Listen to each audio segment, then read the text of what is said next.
কবিগুরু রবীন্দ্রনাথ ঠাকুরের স্মৃতিবিজড়িত সিরাজগঞ্জের শাহজাদপুরের রবীন্দ্র কাচারি বাড়িতে চলছে কবির ১৬৫তম জন্মজয়ন্তী পালনের সর্বশেষ প্রস্তুতি। সিরাজগঞ্জ জেলা প্রশাসনের আয়োজনে ২৫শে বৈশাখ থেকে ২৭শে বৈশাখ পর্যন্ত রবীন্দ্র কাচারি বাড়ির অডিটোরিয়ামে ৩ দিনব্যাপী অনুষ্ঠিত হবে জন্মজয়ন্তী অনুষ্ঠান।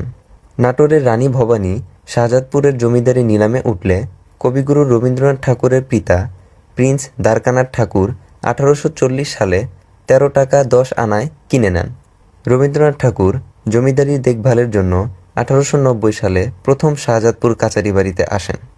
১৮৯০ থেকে ১৮৯৭ পর্যন্ত এখানে এসে বসবাস করেছেন তিনি। জমিদারি কাজের সুবাদে এখানকার মাটি ও মানুষের সঙ্গে প্রত্যক্ষ সম্পর্ক গড়ে ওঠে কবির। এখানকার নদী, ফসলের মাঠ, সাধারণ মানুষের জীবন কবিকে সাহিত্যকর্মের উদ্বুদ্ধ করেছে, যার প্রমাণ তিনি তার সাহিত্যকর্মের মধ্যে রেখে গেছেন।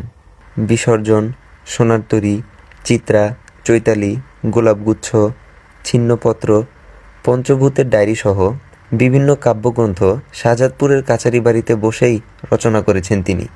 কবিগুরুর স্মৃতি ধরে রাখতে শাহজাদপুরের কাচারি বাড়িতে গড়ে তোলা হয়েছে রবীন্দ্র জাদুঘর, নির্মাণ করা হয়েছে অডিটোরিয়াম। প্রতি বছর কবিগুরু রবীন্দ্রনাথ ঠাকুরের জন্মবার্ষিকী ২৫শে বৈশাখে উৎসবে মাতে কবিগুরুর স্নেহধন্য শাহজাদপুর এলাকার মানুষ।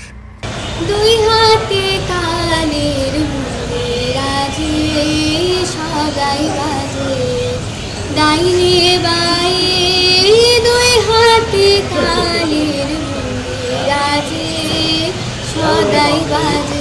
প্রতি বছরের ন্যায় এ বছরেও কবিগুরুর ১৬৫তম জন্মজয়ন্তীতে শাহজাদপুর কাচারি বাড়িতে ৩ দিনের উৎসবের আয়োজন করা হয়েছে।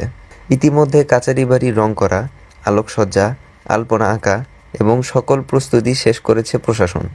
কাচারি বাড়িকে ঘিরে এ অঞ্চলে যে রবীন্দ্র চর্চা হয় তা বিশ্ববাসীর কাছে তুলে ধরতে দিনরাত নিরলস পরিশ্রম করছে এ অঞ্চলের সাংস্কৃতিক কর্মীরা।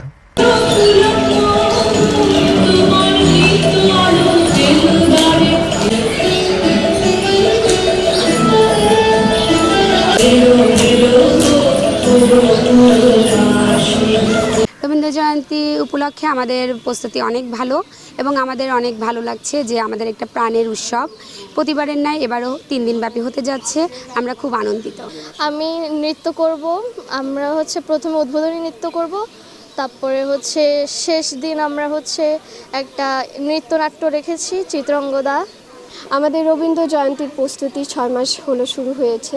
আমাদের প্রস্তুতিটা একদম শেষের পর্যায়ে চলে এসছে। আজকে এবং কালকে আমরা স্টেজে মহড়াটা শেষ করব। আমাদের এই প্রস্তুতির মাধ্যমে আমরা চেষ্টা করছি যেন আমরা ভালোভাবে আমাদের উপস্থাপনাটা করতে পারি এবং দর্শককে ভালো কিছু উপহার দিতে। অনুভূতি এটা বলে প্রকাশ করতে পারবো না, কারণ ঈদের চাইতেও আমাদের এটা অনেক আনন্দের। এটা আমরা প্রকাশ করতে পারবো না, বলতে পারবো না। তবে হ্যাঁ, এক কথাই বলতে পারি, অনেক আনন্দের। ৩ দিনব্যাপী রবীন্দ্র জন্মজয়ন্তী পালনের সকল প্রস্তুতি শেষ করা হয়েছে বলে জানিয়েছে কাচারি বাড়ির কাস্ডিয়ান। কবিগুরু রবীন্দ্রনাথ ঠাকুরের ১৬৫তম জন্মবার্ষিকী উপলক্ষে আমাদের ৩ দিনব্যাপী অনুষ্ঠানের কার্যক্রম পরিচালনা করার একটা পরিকল্পনা করা হয়েছে। এর প্রস্তুতি প্রায় শেষের দিকে। তো আগামী ২৫, ২৬, ২৭, ২৫শে বৈশাখ, ২৬শে বৈশাখ, ২৭শে বৈশাখ ৩ দিনব্যাপী আয়োজনের আমাদের প্রথম দিন থাকবে উদ্বোধনী অনুষ্ঠান সকাল ১০টা থেকে। উদ্বোধনী অনুষ্ঠানে উপজেলা শিল্পকলা একাডেমি শাহজাদপুরের মাধ্যমে অনুষ্ঠানের উদ্বোধন শুরু করা হবে সাংস্কৃতিক অনুষ্ঠানের মাধ্যমে। আর উপজেলা প্রশাসন বলছে, আইন শৃঙ্খলা রক্ষা সহ অনুষ্ঠানকে উৎসবমুখর করতে কাজ করছে উপজেলা প্রশাসন। রবীন্দ্রনাথের স্মৃতিবিজড়িত শাহজাদপুর রবীন্দ্র কাচারি বাড়িতে চলছে ১৬৫তম রবীন্দ্র জয়ন্তীর উৎসবের আয়োজন। ৩ দিনব্যাপী এই আয়োজনে থাকছে আলোচনা সভা, নাচ, গান ও বিভিন্ন সাংস্কৃতিক অনুষ্ঠান। সাংস্কৃতিক কর্মীদের পদচারণায় রবীন্দ্র কাচারি বাড়ি এখন হয়ে উঠেছে মুখরিত। Shahriar Shahed, AS TV।